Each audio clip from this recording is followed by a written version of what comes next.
Hello friends, లంబసింగిలో view పాయింట్లో ఉన్నాను. Last వీడియోలో చెప్పినట్టు ఆ బ్రిడ్జ్ అయితే చాలా కష్టంగా ఎక్కాను. ఎందుకంటే అక్కడ జనాలు అసలు క్లియరెన్స్ ఇవ్వట్లేదు. వాళ్ళ ఫోటోలు వాళ్ళ సెల్ఫీల్లో బిజీగా ఉన్నారు తప్ప మిగతా వాళ్ళకి ఛాన్స్ ఇద్దామనే ఆలోచనలో అయితేనే వాళ్ళు లేరు. అయినా సరే ఎలాగోలాగా దేక్కుంటా పాక్కుంటా మెల్లిగా బ్రిడ్జ్లో వ్యూ పాయింట్ చివరికి వచ్చాను.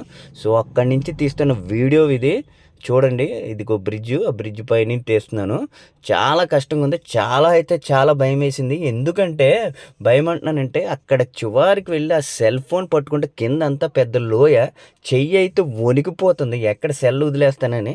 అయినా సరే ధైర్యంగా తీశాను. ఎందుకంటే చూడండి వ్యూ పాయింట్ ఎంత అందంగా కనపడుతుందో.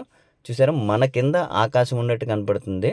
సో అదంతా ఏంటంటే పొగమంచు. ఇంకొక గంటన్నర పోతే అదంతా క్లియర్ అయిపోయి కింద ఉన్న అడవి అయితే క్లియర్గా కనపడుతుంది. ఆ అడవి ఒక విలేజ్ ఉంటుంది, ఆ రెండు క్లియర్గా కనపడుతుంది. ప్రస్తుతానికైతే అది ఆకాశంలాగే కనపడుతుంది. సో వీడియో నచ్చితే ఒక లైక్ చేయండి.